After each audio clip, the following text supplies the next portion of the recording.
So there's so many diagnoses that imply that our children have somehow a behavior challenge. Now, our children are not having a behavior challenge. They're actually experiencing severe distortion of the sensory input. They're experiencing severe inflammation. They're experiencing pain. And so navigating the world, it's quite hard for them. So it's important that we have a compassion and an understanding for what's actually happening for our kids so that we can help them. I talk about the sympathetic and the parasympathetic state, and I don't want to get too technical here, but basically, parasympathetic is when our kids are relaxed, when they're able to rest, when they're able to digest food, and also they're able to learn.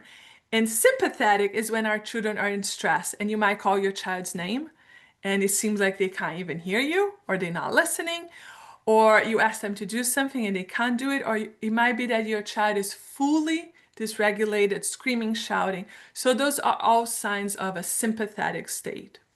And you might notice, like I already said before, that your child spends more time in sympathetic state than in parasympathetic.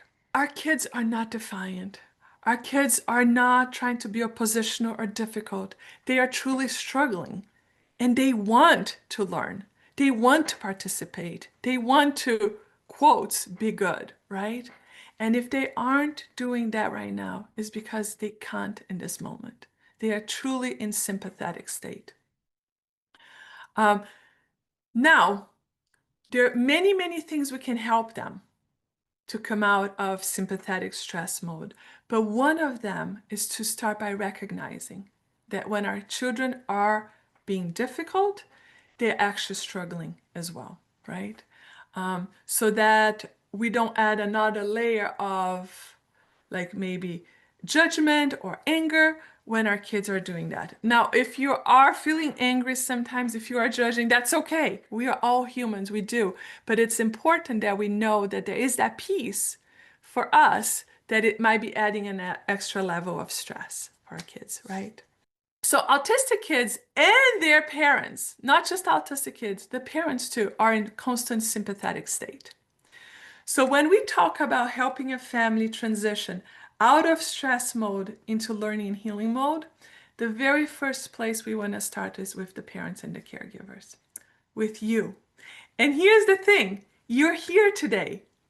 So that means you have taken the first step because you're wanting to learn and to grow yourself so that you can help your child, which is beautiful.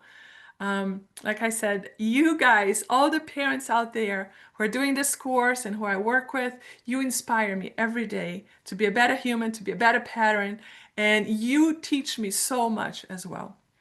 But we want to start with you all. So part of what we're going to do, and that's going to be next week's class, we're going to talk about how to help the parents come out of stress mode. And we're going to talk about emotional resilience techniques to help you be more calm, to help you be a strong foundation for your child. And that doesn't mean that you can never feel stressed. That doesn't mean you have to push down your emotions. It's actually the opposite. We're going to talk about how you can look at your emotions, understand them, make friends with them, and feel them. And then different ways that will help you create a strength to move from those emotions, from the challenges that you're experiencing, so that you can be there for your child as well. So if we start with the parents, the caregiver, the educators, first addressing the emotional stress they're experiencing, and then giving them the tools to know how to reach that child, then it completely changes the picture. So those, if you ask me, what are the two main things that will help my child transition out of stress mode?